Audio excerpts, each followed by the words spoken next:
นนี้ว้าขอบคุณค่ะเปิดได้จ้ะว้าวคงสลาพี่น้องนี่สตุ๊กก็ได้พี่น้องถ้าได้อังเป้าหมูเขาหุ้มก็ได้สิโดดเป็นยังมันสดไม้เถื่อนถ้าเพนนะคล้ายๆตัวสีเหลืองมันขาเอามาแดงฮะขอมาอยู่บ่เอามาเนี่ยเขาจะหุ้มเส้นสายจับโอ้ตัวนี้บนคือจะปูใหญ่ปูน้อยโอ้ยแบบเรียนไพ่เรียนอันนี้เขาเหลือเป็นยังเรียกเอาเองได้บ่ใครที่มาบดที่ใครอันนี้ไงปูน้อยเขาเหลือเป็นเนาะเขาเหลือไหนเนาะหาเหลี่ยมได้หลายเลยอันนี้อันนี้ได้แต่สามผู้เนี่ยแล้วใหญ่ว้าต้องขายแรงใหญ่มันยังมาจุกกันนั้นเนาะแบบนี้แล้วพอดีก็ยำนำนมในแถบพี่น้องมันตุ้มมาพี่น้องคนเม็ดมันข้างในอันนี้ก็เอิ้นได้ของน้องข้างในบ่เจ๊ว้าอันนี้แหละตอบนำนมในโอ้โหเม็ดน้อยเดียวเม็ดน้อยเดียวบ่ได้ข่อยก็ได้หมอนทองกล้าให้ไปหน้าสิได้แทบแต่บ่มีของหลานแซ่บบ่ทุกคนแซ่บไหมจ๊ะแซ่บมาไหนกูบางใหญ่กับหมูเลยมันตัวใหญ่กว่าเลยเพื่อนจีดูสิในนี่น้อยเนาะกินในนี่น้อยไอ้นวลหลายๆพี่น้องแซ่บโอ้ยได้ใจได้ใจพ่อใหญ่เสิร์ฟอีกแล้วเมนูนี้แซ่บบ่พ่อใหญ่พ่อใหญ่แซ่บจะรอบหลายปีวะฮะในรอบหลายปีเกือบในรอบเกือบปี2 ปีมาหลีสาวนี่เกือบปี2 ปีเกือบปีอันนี้เดินเปะเท่ากับไปบุฟเฟ่ทุเรียนไม่ใช่ของหลาดิแทบของหลาใช่กันถ่ายมาเจ๊ใหญ่ใจดีเราเลี้ยงนะวันนี้ทำนี่แหละพอดีได้หอนนี่พี่น้องมาแซ่บๆน้ำกันยังไงแซ่บบ่เอมี่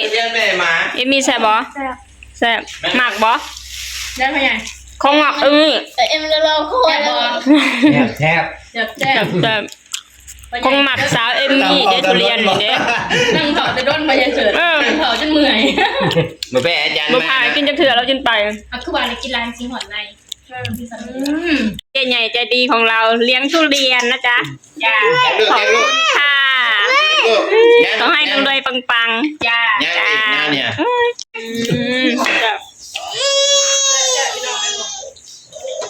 จะได้ถ้วยจะเพิ่นอยากใส่อย่างใจเด้อตอนนี้ไม่บ้างไงแล้วมีบ้างยังไงคนเดียวมีคนเดียวบ้างเนี่ยจึงจะมาเรียนนั่นดิอีกครับหมักแห้งโดดเนาะมันเกิดของหมักแล้วทุเรียนกินข้าวทุเรียนกินข้าวกับทุเรียนแซ่บนะขันมาหรือยังแบบในรอบ7 เดือนเนาะในรอบ7 เดือนกินข่าวกับมาเรียนนะผู้เฒ่าเขาเอิ้นว่าผู้เฒ่ากินข้าวทุเรียนทุเรียนถ้าเกิดคือว่าอ่อนกว่านี้เรื่องกว่านี้ว่าแม่อันนั้นมันซุกแล้วนะเนาะเมื่อเขากินมันซุกแล้วนะน้องอะไรอ่ะเนี่ยป้าอย่าเพิ่งนี่สำคัญพี่น้องนี่ของใครเอ่ยไอ้ยายหอมของยายหอมว้าวหอมรับแล้วก็เปิดดูสิอย่าพอเปิดเอาเปิดกันอย่าพอเปิดจ้ะเลี้ยงโตอันนี้ของพ่อใหญ่เสิร์ชว้าวมีเซอร์ไพรส์อันนี้ว้าขอบคุณค่ะเปิดได้จ้ะว้าวคงสลาพี่น้องนี่สตุ๊กก็ได้พี่น้องถ้าได้อังเป้าใครดีอะอะไรลูกใครเลยทัตตี้เอาได้ใจผมเองเมื่อของเอมมี่เลยเขาหายจ้าขอบคุณยังไหนอินดี้อยู่ไหนอินดี้คนน้อยถูจ้าก่อนถูจ้าลูกถูจ้าใจก่อนใจ ใจก่อน ใจไหม ใจไหม มาบอกเลย อ้าว เริ่มพญาเซินเริ่มเปิดพญาเซินเปิด ให้มันยังหอมก่อนแม่หอม200 พญาเซินก่อนอย่าเผาพญาหอมอย่าเผา เด้อไปได้แม่กัน ได้ไปยัง เอา ลุ้น ลุ้น ได้โอ้โห50ว้าว50 ยูโร ดี 50 ยูโร 50 ยูโร เบิ่งในเรื่องนี้ประหยัด ดี เบิ่งอีกว้าว2 ใบมาอย่าหอมโอ้ยอย่าหอมเปิดแล้วว้าว2 ใบ2 ใบนู่น2 ใบ นักกับไปแสนเอา นางลูกแกะ ไม่จ๊ะ ของคนน้อยเด้อพี่น้อง อ้าวลูกไก่บอกแกจะเตือ ใครเนี่ย ชิมแล้ว อันนี้ของคนน้อยเด้อพี่น้องของพิงกี้ลุ้น ว้าว500 สีม่วงพี่น้องอันนี้ของ ขอบคุณเด้ออยู่ดี ของ นี่ สลาพี่น้องของสลาลุ้น นี่เต่าเด้อ สีเขียวสดใส ไปยังไงกว่านี้ ดึงยากเหรอ50 ยูโร50 ยูโร เอาดิบังกล่อง ดีโอ้พี่น้อง 50 ใบหยังใบ50โอ้โหใบ50พี่น้อง ใครวะ ใครบอกเอา ของอีดิของไอ้ดิอันนี้ หรือเปล่าก็ไม่ถูกมันอย่าง มาของดี ของดี มา เอาเปิดว้าวไปหาเลย 500 แพตตี้เด้ ใช้แพตตี้ เอมมี่ก่อนก็ได้อ่ะแพตตี้จับกล่องเอมมี่มาเปิด เพื่อนอยู่เพื่อนไม่ใหญ่จ้า เอ้ย เกิดมาเดี๋ยวนี้ ใช้ของเอมี่บักตัวเลี้ยงกับติดปาก โอ้ โมเมนต์ตุ่น ใบหยังโอ้ใบเทา เอาเจ้าเอา มาเพชรตี้ เอากระเป๋าตัวนั้น เกิดมาแล้วทันแล้ว มาดอนฮะนี่มานี่ถือมีดแล้วไปก็ได้เงินถื เอ อ ม มีด มี่ เลย ได้ใบเทาพี่น้อง กับใจปานางแล้ว นี่ใช่แพท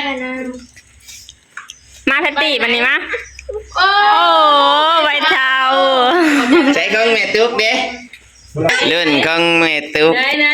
ใช่ปะ ใครหลานเนี่ย ดึงบอกแม่ใบใหญ่ ไม่ใหญ่ลื่นผับอ้าว 50 ยูโร เท่าไหร่ได้ดินี่เงินเท่าไหร่ นั่งลง อันนี้คือ โอ้ไม่ยอมได้ร้ายไปเลย บนกีฬานี่ นี่มองแก้มบ่มีใหญ่ กี่แม่รักนี่เอาใคร 50 ยูโรนะพี่น้อง มาของดีมา ยิงพาข้างล่างเลย ของดีเปิดเลยดิ ไม่ใช่ เปิดไป อ๋อเปิดในห้องลืม เปิดเบิดแล้วบ่มีของไฟแล้วอินเตอร์เลียนไปต่อดีกว่า เปิดบ่ได้ คิดอย่างเดียว อะไรล่ะคิดได้จัง โมมีเงินซื้อลุงนะ เด้อหัวมาแล้วบ่ได้สนใจมันยังบัตรเติมแล้วปะนางบัตร เริ่มแล้ว มาไปหลินเนี่ย ขอบคุณคนสวยนะจ๊ะขอให้เฮงไปรวยสุดยอด ขอบคุณค่ะ เป็นไงขอให้เฮงไปรวยแล้วก็มา ขอให้รวยกว่าเก่าเด้อเสื้อร์ไผ่น้องๆเนาะพี่น้องเนาะ เซอร์ไพรส์อะไรเด่น เอ้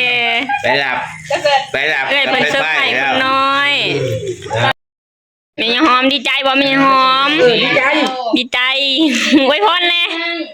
อวยพรแน่ ห่างไอ้มี่ยังวะ ทำนี่ ได้กว่าเก่า เออ มาบัดนี้เอายังบัดนี้ปั้นบ่อัน พ นี้ ญา โล เชิด เด้อ พญาเชิดดีใจบ่ ดีใจ อวยพรแน่ ผมลูกกับใจน้ำลูกน้ำเต่าแต่อยู่ดีไม่แห้งให้สุกให้มันกว่าเก่า แน่ รวย แล้ว พ่อแม่ก็สิพาเบิ่งเลยแล้ว มา ตายน้ำลูกน้ำเต่าเขาแล้ว เออ แซ่บหลายพี่น้องจะมาเรียน ก็ไปนี่ก็ตั้ง แซ่ นะ บแจ้วก็ขอบคุณป้าหลายเด้อซื้อหมกเรียนมาฝากบ่ได้ก็สิขอจบคลิปตัวนี้เด้อฝากให้พี่น้องกดไลค์กดแชร์กดติดตามให้เด้อ บ๊ายบาย เล่า สวัสดีครับ ตั้งแต่ซ้ำดอก คนทงคือข่อย